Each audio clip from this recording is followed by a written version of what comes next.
من جديد. السحر والدجل والشعوذة آفة العصر، وتعد من المحرمات التي نهانا عنها ديننا الحنيف لما لها من أثر سلبي على المجتمع وعلى العلاقات بين الناس. وعادة ما يلجأ إلى هذه الأعمال ضعاف النفوس الذين ابتعدوا عن دينهم. أخبار الإمارات وبالتعاون مع شرطة عجمان الذين نقدم لهم التحية والتقدير والأجهزة الشرطية في الدولة على جهودهم في إلقاء القبض على كل من تسول له نفسه محاولة الإضرار بأمننا. استطعنا من خلال كمين محكم من إلقاء القبض على ساحر عجمان متلبس بالجرم المشهود بالصوت والصورة، وهو من كان يحلم بالثراء السريع من خلال الإيقاع بين الناس.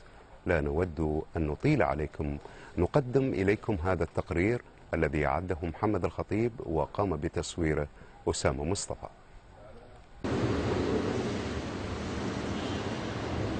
على أحر من الجمر كنا ننتظر المشعوذ صاحب الأعمال والأسحار عثمان، الذي وصل سريعا للكمين الذي أعده رجال التحريات والمباحث الجنائية بشرطة عجمان. وما هي إلا لحظات بعد بلعه للطعم حتى بدأت المساومة وبدأ الحوار مع المشعوذ الذي أوهمته بأني مسحور وأرغب بالزواج من فتاة تسمى ندى وأنها رافضة لي. فقال على الفور: إن الأمر بسيط، فقط أحتاج لاسمها واسم أمها واسمك واسم والدتك، وسأعطيك بعضا من الأشياء كي تستخدمها وتشربها، بعد ذلك يصبح الجميع تحت أمرك. نخلص من هذه ندى و20 ندى، 20 ندى لو وقفوا العالم كله يبعد عنك ندى حنجي تجي. سبحان الله. ولم يكتفي المشعوذ عثمان بذلك، بل فاجأني بكذبة قوية ليس لها مثيل. هذه بالنسبة للمحبة والتقريب، عليها آية لما ربنا سبحانه وتعالى ذكرها لسيدنا موسى: إبليس أحب سيدنا موسى. نعم، اليوم ألقيت عليك محبة من عندي وصنعتك على عيني. وبعدما توالت الكذبة تلو الأخرى كشف لي المشعوذ ماهية السحر الذي يربطني، وفي حقيقة الأمر كانت جميع كلماته هراء ليس لها أساس من الصحة. هذا عمل شو؟ أني أصير ما أتوفق في عملي؟ ما تتوفق في عملك. أنا حاسر أن في العمل أحس أن يكون في مشاكل بينك وبين المسؤولين.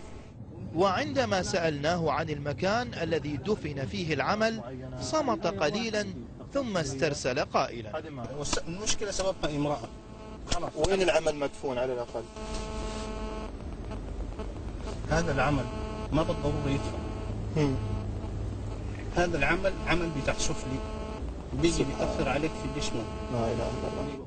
ولم يكتفي المشعوذ عثمان بذلك، بل وعدني أن تتحقق جميع أمنياتي في ظرف أيام قليلة، وإن زادت عن ذلك لن تتجاوز الأسبوع. كم يوم والأمور تصير طيبة إن شاء الله؟ أنا شغلي ما بزيد على أسبوع. قول يا رب، قول يا رب. الله كريم يا رب. وإنت أنا بعدها أكون على اتصال. ولإضافة بعض من الرهبة والجدية على ما يفعله، أحضر ماء وبخورا وأوراقا مليئة بكلمات غريبة، وخوفا من أن أكشف أمره منعني من فتح الأوراق. ورقة شو هاي؟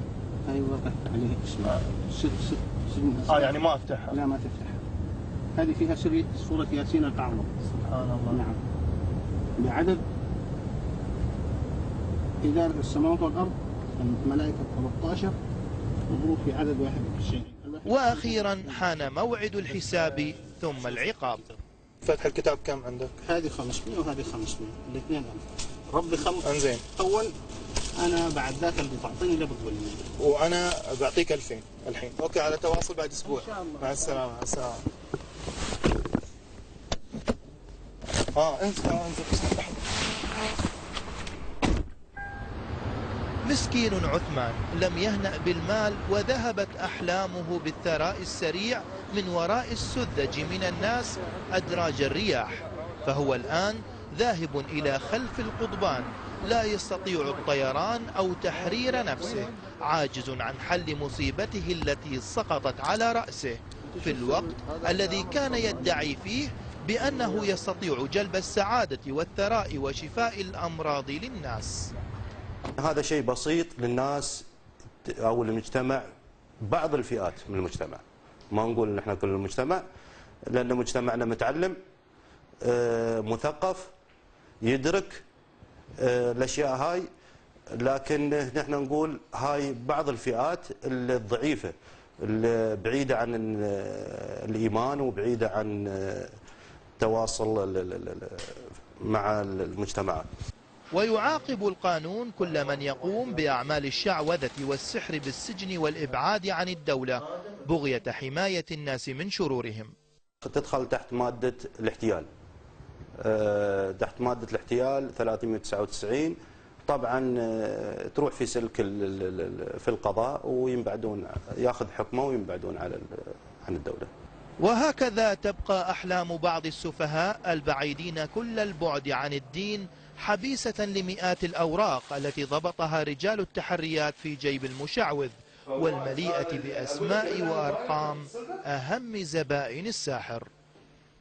قنينة ماء وسدر وبعض من الأوراق المليئة بالخزعبلات فقط ب2000 درهم لبعض من ضعاف النفوس الباحثين عن السعادة الوهمية عن طريق السحر والشعوذة.